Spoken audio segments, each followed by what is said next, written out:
Assalamualaikum warahmatullahi wabarakatuh. Untuk Gian yang tadi nggak masuk, terus juga Kevin.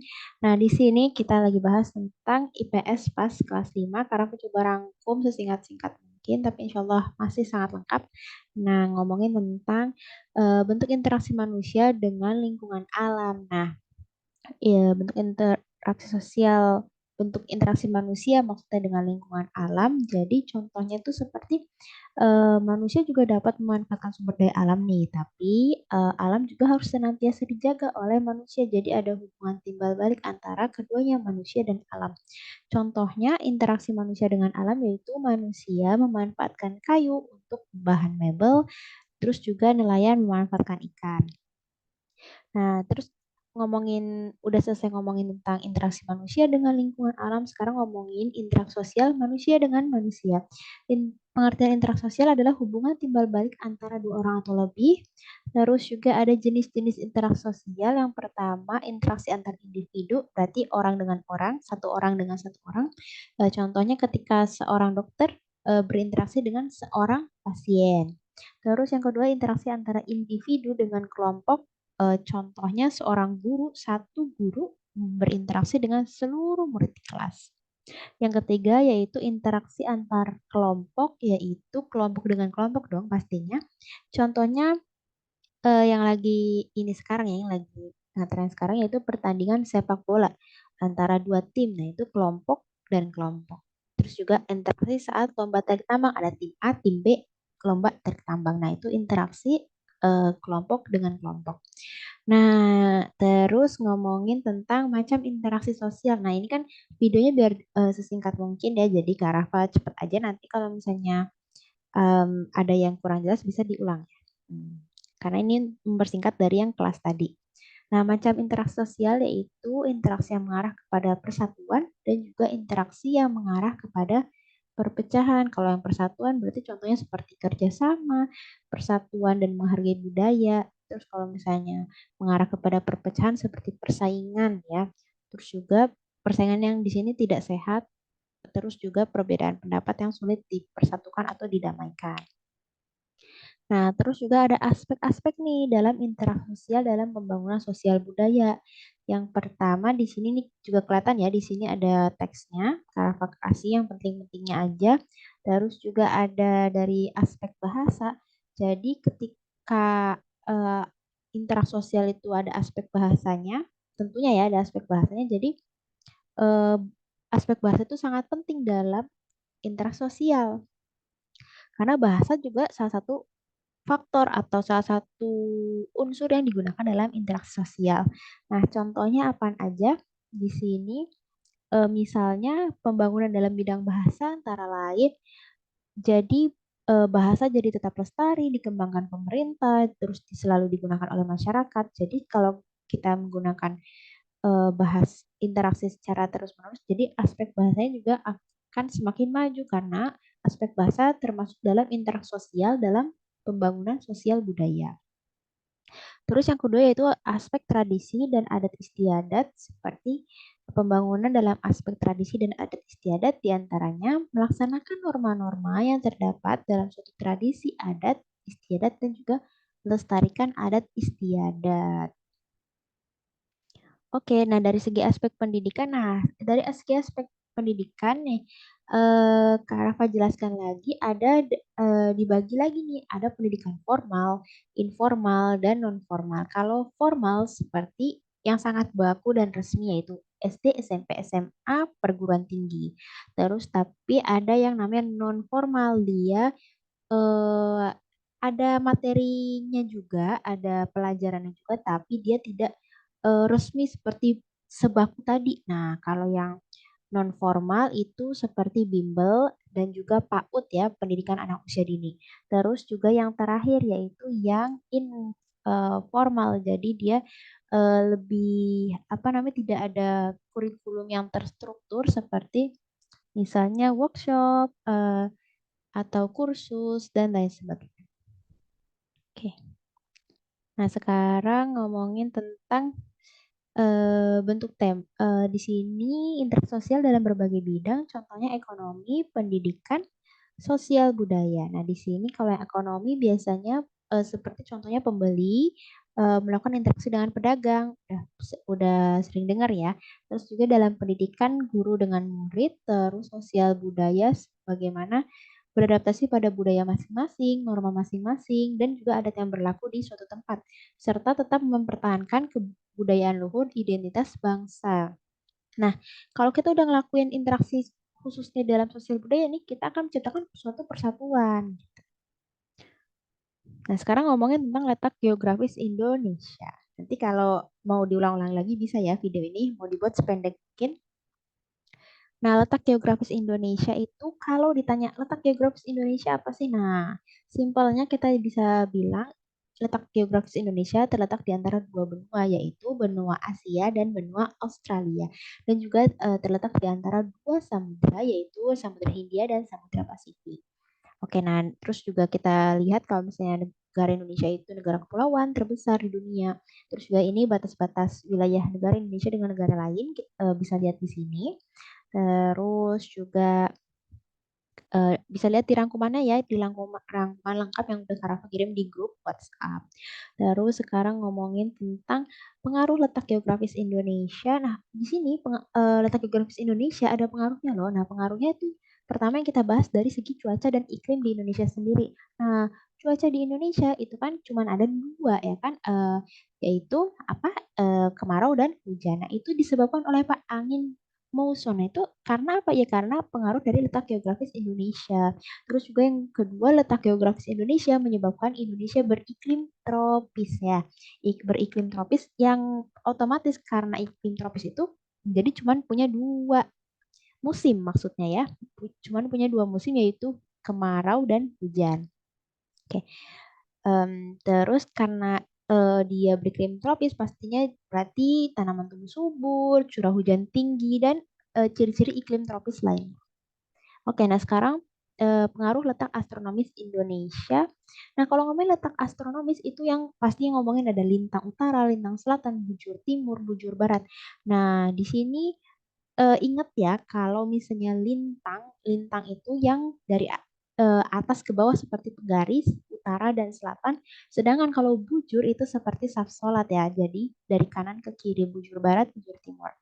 Nah, di sini ada angkanya. Indonesia 6 derajat LU, lintang utara 11 derajat lintang selatan, 95 derajat bujur timur, dan 141 bujur timur. Di sini nggak di Indonesia itu nggak ada bujur, nggak kebagian bujur baratnya.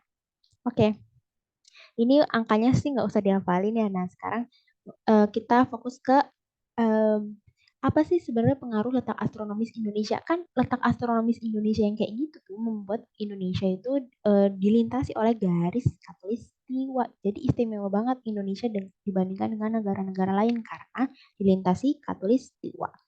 Nah, pengaruhnya apa sih? Nah, pengaruhnya jadi memiliki iklim tropis. Nah, ciri-cirinya yang tadi Karafa udah sebutin sedikit.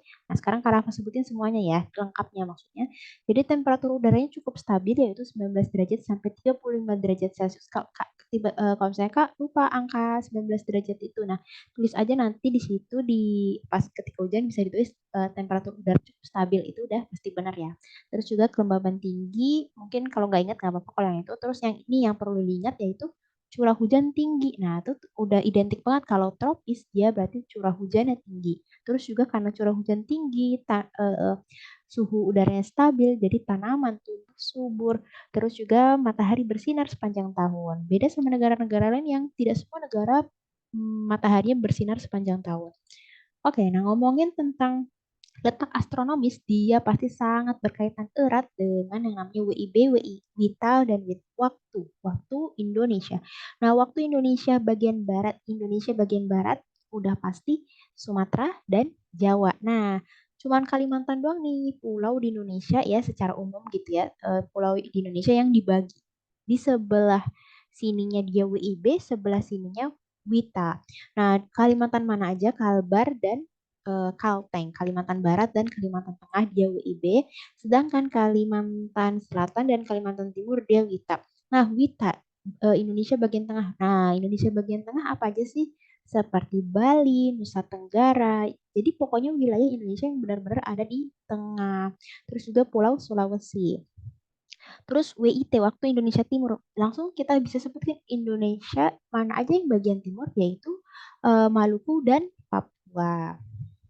Oke, nah sekarang udah ngomongin letak geografis Indonesia, udah ngomongin letak astronomis Indonesia. Nah, kita juga perlu tahu dong eh, apa aja komponen-komponen yang ada dalam peta. Tadi kan informasi letak geografis, letak astronomis kita dapat dari mana? Dari peta kan. Nah, makanya kita penting banget untuk bisa tahu apa sih unsur-unsur atau komponen-komponen yang ada dalam peta. Yang pertama ada judul peta, yang kedua ada garis astronomis. Ini juga bisa dilihat ya definisinya di sini kelihatan. Terus juga ada inset, yaitu inset tuh ibarat versi zoom-nya ya. Versi zoom, wilayah mana yang mau kita fokuskan, kita zoom. Jadi lebih gede gitu. Inset adalah peta kecil yang berada di dalam peta yang lebih besar. Nah, kalau menurut Kamus Besar Bahasa Indonesia, definisinya seperti itu. Nah, habis itu garis tepi peta ini yang kayak frame gitu ya, untuk tepi atau bikin bingkai secara apa namanya simpelnya bikin bingkai untuk peta. Terus sumber peta kita harus tahu dong sumber peta. Kita bisa harus memastikan apakah benar sebenarnya itu sumber petanya tuh udah betul banget, udah tepat, udah valid gitu. Jangan-jangan ngarang-ngarang. Nah, itu kan jangan sampai ya. Nah, terus tahun pembuatan peta kita perlu tahu karena setiap tahun bisa saja keadaan peta atau eh, informasi pada peta bisa berubah. Misalnya ada provinsi yang bertambah atau ada pulau yang berkurang misalnya karena tenggelam atau lain sebagainya. Jadi kita perlu mengetahui tahun pembuatan peta untuk mengetahui apakah informasi dalam petanya udah terupdate atau belum. Terus juga mata angin seperti utara, selatan, barat, timur seperti biasa untuk penunjuk arah. Terus simbol peta. Nah, ini penting nih. Ngomongnya simbol peta pasti berkaitan kalau di dalam peta pasti berkaitan erat dengan legenda peta. Karena legenda peta yang apa namanya yang menjelaskan tentang simbol peta. Nah, gitu. Jadi legenda peta berisi keterangan simbol-simbol pada peta.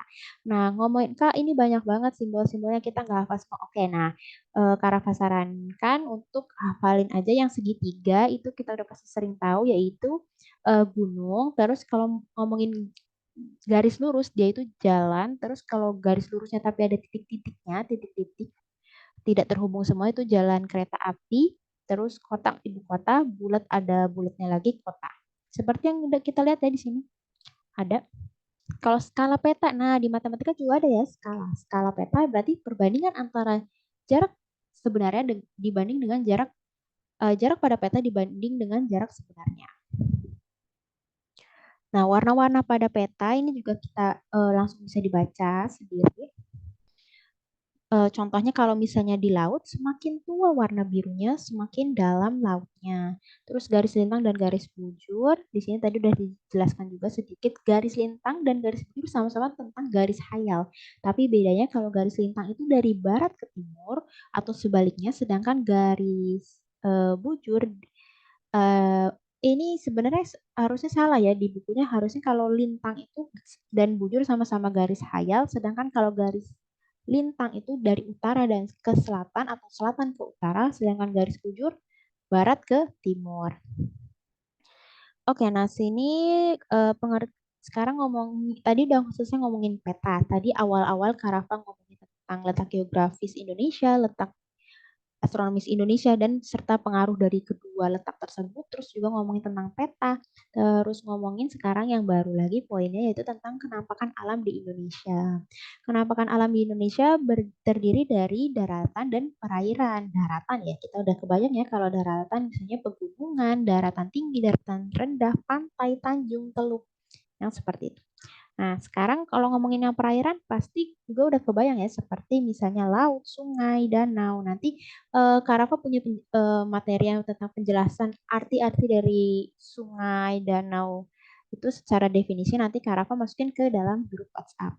Oke, nah sekarang ngomongin tentang udah tadi ya ngomongin tentang letak geografis. Nah, ternyata selain mengenai cuaca, terus iklim Indonesia jadi tropis gara-gara letak geografisnya seperti itu dan letak astronomisnya seperti itu tadi yang sudah dijelaskan, ternyata ada pengaruh-pengaruh lain dari letak geografis Indonesia. Nah, iya, Kak Rafa ambil dari buku Aku Siap halaman 98 sampai 99. yaitu tentang dari ekonomi, sosial budaya, dan transportasi. Jadi letak geografis Indonesia kan strategis banget nih. Nah, letak geografis Indonesia yang strategis banget nih ternyata sangat berguna buat bangsa Indonesia untuk memajukan ekonominya. Jadi misalnya nih contoh, jadi warga negara dari luar atau misalnya mungkin warga kita sendiri jadi tertarik untuk berdagang di Indonesia, di perairan Indonesia, di Indonesianya juga. Jadi sangat strategis itu perairan Indonesia bahkan ya dilewati dari berbagai negara. Jadi sangat strategis dong untuk jualan misalnya atau untuk investasi atau misalnya untuk kegiatan ekonomi lainnya sangat bagus. Jadi orang-orang pada tertarik tuh. Jadi eh, bisa menguntungkan Indonesia dari segi ekonomi, letak geografis Indonesia itu. Terus juga letak geografis Indonesia dapat menguntungkan kita atau mempengaruhi kita untuk kemajuan sosial budaya kita. Misalnya dari segi sosial, Indonesia tuh terkenal sebagai masyarakat yang toleransi, ramah. Misalnya ada kayak perbedaan suku, budaya udah biasa, jadi udah mengerti gitu, udah toleransi akan perbedaan suku dan budaya. Terus juga dari segi budaya, budaya Indonesia kaya banget kan. Dari Sabang sampai Merauke, tiap provinsi, hampir tiap provinsi berbeda-beda budayanya, bahasa daerahnya, macam-macam. Nah, bahkan itu kekayaan budaya itu juga bisa nambah baru lagi, menarik wisatawan. Kalau menarik wisatawan, berarti ekonominya juga jadi makin maju gitu ya. Terus habis itu dari segi transportasi. Nah, transportasi kan wilayah Indonesia atau bangsa Indonesia ini terkenal sebagai eh, negara kepulauan terbesar nih. Nah, dari situ kalau ngomongin kepulauan pasti otomatis ada perairan yang besar kan karena kepulauan, jadi ada airnya tuh di tengah-tengah mengelilingi. Makanya transportasi Indonesia bisa bisa memanfaatkan eh, dari berbagai ruang ya, dari ruang udara, transportasi udara, dari laut, transportasi laut, dari darat, transportasi darat, bisa melakukan semuanya tuh, darat, udara, laut. Gitu bahkan transportasi laut Indonesia bisa berpengaruh jadi maju ya karena letak geografis Indonesia yang dia adalah kepulauan. Jadi dan juga dengan samudra dan laut yang besar, perairan yang besar dan luas. Oke, nah tadi ngomongin tentang letak geografis Indonesia, letak astronomis Indonesia, serta pengaruhnya, terus juga ngomongin peta. Sekarang ngomongin tentang potensi negara Indonesia sebagai negara maritim dan agraris. Simpelnya, eh, ada dua julukan yang paling terkenal untuk Indonesia, yaitu julukan yang pertama adalah Indonesia adalah negara maritim atau disebut juga negara kelautan, artinya ya negara maritim adalah negara kelautan. Kenapa disebut negara maritim? Karena 2/3 dari wilayah Indonesia berupa perairan. Indonesia merupakan negara kepulauan terbesar dengan perairan yang sangat luas, dengan sumber daya laut yang kaya pula sehingga dijuluki negara maritim. Terus yang julukan yang kedua yang paling terkenal untuk Indonesia itu Indonesia adalah negara agraris, yaitu apa kalau agraris, ngomong agraris pasti berarti pertanian. Berarti Indonesia adalah negara pertanian. Mau nyari pertanian apa aja? Kayaknya ada ya di Indonesia kayak rempah-rempah, jagung, beras, maksudnya padi dan lain-lain. Jadi dijuluki sebagai negara agraris. Jadi ada dua julukan Indonesia yang paling terkenal yaitu negara maritim dan negara agraris. Terus juga memahami wawasan Nusantara ini maksudnya adalah mengutamakan persatuan dan kesatuan. Misalnya kekayaan alam di Indonesia merupakan milik bersama bangsa Indonesia dimanfaatkan secara adil untuk rakyat Indonesia. Terus juga memahami bersikap tenggang rasa memahami perbedaan budaya di Indonesia yang kaya dan beragam. Oke. Terus ngomongin itu udah. Nah, ini Kak Rafa saranin untuk nanti Gian dan Kevin lihat ininya. Kalau misalnya sempat ya lihat eh, ringkasan yang udah Kak Rafa kasih. Di situ ada di akhir ada Kak Rafa masukin PHB. Nah, PHB sangat penting ya untuk kita pelajari lagi untuk persiapan PAS di sini. Nanti langsung ke sana aja ya, langsung ke yang di grup WhatsApp. Oke, ini tentang IPS sekian dulu. Kalau misalnya ada yang mau ditanyain lagi bisa lewat grup atau bisa lewat chat pribadi Kak Rafa. Oke, sekian dulu. Wassalamualaikum warahmatullahi wabarakatuh.